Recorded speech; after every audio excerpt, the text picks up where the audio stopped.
Hello student. आज का जो हम लोग का टॉपिक होगा वह होगा ऑटो इम्यूनिटी पर। आज हम लोग देखेंगे कि ऑटो इम्यूनिटी होता क्या चीज़ है स्टूडेंट। तो ऑटो इम्यूनिटी में देखिए कि इस टर्म का मतलब आप समझ लीजिए कि ऑटो इम्यूनिटी क्या चीज़ है। ऑटो इम्यूनिटी में होता क्या है स्टूडेंट कि इसमें सेल्फ सेल के ऊपर अटैक होने लगता है। जैसे देखिए लिखा हुआ due to genetic unknown reasons body attack self cells in damage of body called immune disorder. Student होता क्या है, कभी कभी एक इम्यून डिसऑर्डर हो जाता है और उस इम्यून डिसऑर्डर को ही हम लोग ऑटो इम्यूनिटी कह रहे हैं। इसमें होता क्या है, इस डिसऑर्डर में होता क्या स्टूडेंट कि सेल्फ सेल के ऊपर अटैक होने लगता है। अब देखिए जब सेल्फ सेल्स के ऊपर अटैक होने लगेगा स्टूडेंट तो उसमें क्या होगा कि आपकी सेल्स की एज ए डिस्ट्रॉय होने लगेंगे। जब आपके सेल डिस्ट्रॉय होने लगेंगे स्टूडेंट तो आपको कोई न कोई डिजीज़ फिर होने लगेगा। जैसे देखिए antibody start attack self cells. कुछ एंटीबॉडी हैं, ठीक है, और वह एंटीबॉडी जब सेल्फ सेल्स के ऊपर जो होता अटैक कर देते हैं, देखिए लिखा ability of body to differentiation between self and non self cells. Student question यहाँ पर ये उठता है कि कब आपकी इम्यूनिटी सेल्फ सेल के ऊपर अटैक करना स्टार्ट करेगी। जब क्या होता है कि डिफ्रेंसिएशन नहीं हो पाएगा स्टूडेंट, हमारे बॉडी में जो बी लिम्फोसाइट्स है और जो आपका टी लिम्फोसाइट्स होता है। तो टी लिम्फोसाइट्स में स्टूडेंट्स होता मेमोरी सेल्स होते हैं और ये मेमोरी सेल्स जो होता है कि आइडेंटिफिकेशन का काम करते हैं कि अगर कोई पैथोजेंस आपके बॉडी में एंट्री कर जाता है कि वो आपके बॉडी का पार्ट है या फिर नहीं है। तो स्टूडेंट जब इस तरह की एबिलिटीज आ जाती हैं कि नॉन सेल्फ और जो होता सेल्फ सेल में डिफ्रेंसिएशन नहीं हो पाता है, इस तरह की एबिलिटी जो होता ख़त्म हो जाती है, लॉस हो जाता है, तब जो होता ऑटो इम्यूनिटी होगा, क्योंकि इसमें आइडेंटिफिकेशन नहीं हो पा रहा है कौन आपका सेल है कौन पैथोजन का सेल है। नेक्स्ट पॉइंट देखिए student, may be due to the matchings of surface molecules of pathogens and body cells. इसमें क्या हो रहा है कि कभी कभी ऐसा होता है कि जो पैथोजेंस का सेल है या फिर जो होता है कि पैथोजेंस के जो मॉलिक्यूल्स है और जो आपके बॉडी का है, उन दोनों में जो होता है मैचिंग हो जाती है। जब पैथोजेंस के जो मॉलिक्यूल्स होते हैं, पैथोजेंस के मॉलिक्यूल्स प्लस जो होता है आपके बॉडी के मॉलिक्यूल्स जो होता है, दोनों में जब मैचिंग हो जाएगा तो इसमें क्या होता है कि कन्फ्यूजन्स हो जाती है। इसमें भी एक तरह का एबिलिटी आ जा रहा है कि दोनों के सेल में जो होता है कि ये क्लियरिटी नहीं हो पा रही है कौन सा होता है कि आपका है कौन पैथोजेंस का है, क्योंकि दोनों की सिमिलरिटी दोनों मैच कर रहे हैं। तो इसमें भी क्या होता है कि ऑटो इम्यूनिटी कॉज हो जाती है। या फिर ऐसा हो सकता है may be to decrease the suppressor cells and increases of the helper cells. Student suppressor cells और हेल्पर सेल्स में आपको बता दूं यहाँ पर कि जो सप्रेसर सेल है और जो हेल्पर सेल्स है, ये दोनों जो होता है टी लिम्फोसाइट्स के टाइप हैं। टी लिम्फोसाइट्स के जो होता है टाइप होते हैं, टोटल जो होता है 4 होते हैं, उसमें से आपको 2 यहाँ पे बताया जा रहा है, suppressor cells and helper sales.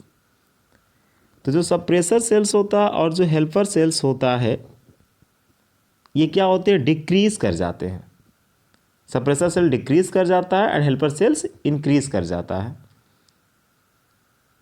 Suppressor cell का काम ही होता है कि जो आपके बॉडी की इम्यून सिस्टम प्रॉपर तरीके से वर्क करती है उस चीज़ को सप्रेस कर देना, उस चीज़ को स्लो कर देना। हेल्पर सेल्स का काम क्या होता है, हेल्पर सेल्स होता है कि एज ए आइडेंटिफिकेशन का काम करता है, उस ऑटो इम्यूनिटी को एक्टिवेट करने का काम करता है, हेल्प करता है। समझ में स्टूडेंट? देखिए जैसे एक डिजीज़ है आपका रेम्यूटॉइड आर्थराइटिस, यहाँ पे देखिए स्क्रीन पर रेम्यूटॉइड आर्थराइटिस। जो रेम्यूटॉइड्स आर्थराइटिस की बात हो रहा है, ये रेम्यूटॉइड आर्थराइटिस एक तरह का ऑटो इम्यूनिटी डिजीज़ है, या फिर आप कह सकते हैं कि एक तरह का इम्यून डिसऑर्डर है।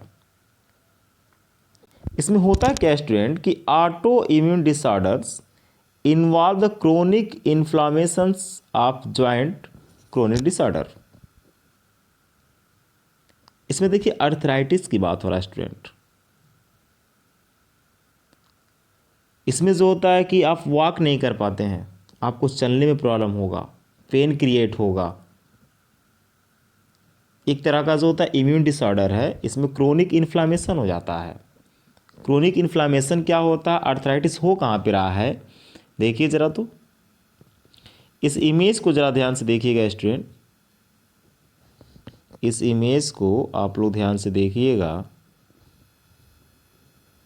आपके स्क्रीन पर एक इमेज है, दिखाई दे रहा है स्टूडेंट। इस इमेज को देखिए ध्यान से कि इसमें रेम्यूटॉइड आर्थराइटिस की एक जो होता है हेल्दी जॉइंट इमेज बनाया गया और एक रेम्यूटॉइड्स आर्थराइटिस जहाँ कॉज हो चुका है उसमें बनाया गया। दोनों में अगर आप डिफ्रेंशिएशन का काम करते हैं, दोनों में अगर आप डिफ्रेंशिएट करना चाहते हैं, तो देखिएगा जो रेम्यूटॉइड आर्थराइटिस हो रहा है, इसमें जो होता है बोन इरोजन स्टार्ट हो जाता है स्टूडेंट। इसमें आपके बोन डिस्ट्रॉय होने लगते हैं। इवन इसमें देखिए लिखा है स्वेलेंस इन्फ्लेम्स द स्नर्ड मेम्ब्रेन। इसमें स्वेलिंग हो जाता है स्टूडेंट, देखिए ये स्वेलिंग हो जाएगा, इन्फ्लामेशंस होगा, रेड कलर के पैचेस पड़ जाएंगे, पेन क्रिएट होगा। इवन देखिए कि यहाँ पे जो जॉइंट आप देख रहे हैं, इस बोन्स की और इस बोन्स के बीच की जो जॉइंटिंग आप देख रहे हैं, इनके बीच का जो स्पेस है ये भी रिड्यूस हो जाता है स्टूडेंट। अगर इस तरह का कंडीशंस आ रहा तो वो आपका रेम्यूटॉइड आर्थराइटिस का है।